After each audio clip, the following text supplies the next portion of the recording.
Protection that never happened. Wanted for murder, New Orleans police are looking for 32-year-old B.J. Brown, accused of killing a woman who family members identify as Cassandra Jones. This was a black woman that was brutally gunned down, murdered. It happened Monday morning inside an apartment complex in the 1400 block of Iberville Street. A witness tells Eyewitness News Brown shot Jones in the back. She ran, then collapsed.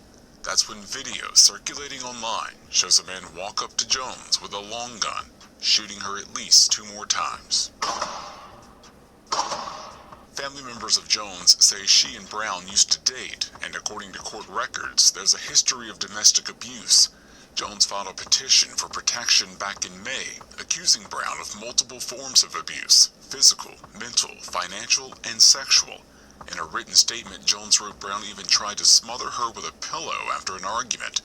The clerk of court says a temporary restraining order was never put in place because, for whatever reason, Jones never proceeded with it. She even worked in the office as a deputy clerk for the last year. New Orleans is known for crime and domestic violence. It's kind of serious in our community. Chris Davis lives near where the murder happened and is shaken by it. It was just awful. It shouldn't happen. That type of stuff shouldn't happen in broad daylight in a normal community, you know?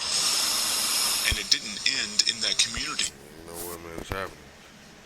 It's happening in broad daylight. But I'm going to do part 2 to this, man. I'm going to just let you watch what's going on, though, you know? Hey, I'm telling you, what did I do? Last week I said this. I said, protect your queens, man. Protect them because it's getting ugly.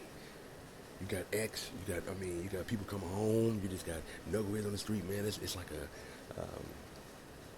you know, the last thing they can do is take their anger out on stuff. And those are the weak men. And with a lot of weak men, you're going to see them because they're going to take all their anger out on women.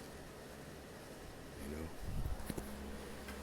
Due to the fact they were babied, as you know, with their mothers. I mean, it's a lot of deep scar tissue that's all mentally, you know, built up in their brain. And what they're doing is taking it out. Like that dude that went into the laundromat and stabbed that woman over 25 times, and he tried to hide. You know, he put some clothes over her, bags and stuff, and walked out. And that's how you know it's a scar tissue, because he didn't even look for money. He didn't go to the he just did what he had to do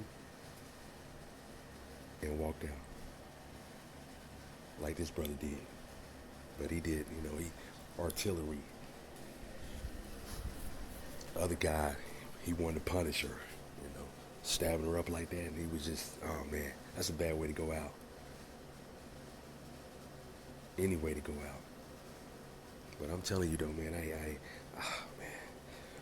got aunties and stuff like that. They all gun range. Hey, I never had no sister, man. I had, you know. So, I mean, I'm just saying, like if that was my mom, I'm right there, man. I'm telling you though, man. Like it ain't like I'm coming, you know. I'm not gonna even say nothing, man. You know, be good. I'm gonna do somebody. That's somebody's mama right there, man.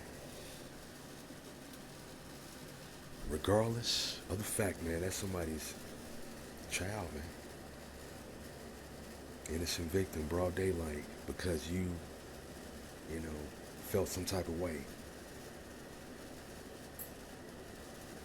And you wasn't even with her no more. You know what I'm saying? Like these guys, you know how they are, but I'm going to tell you, I'm going to get to that part too, you know, we'll get out of it.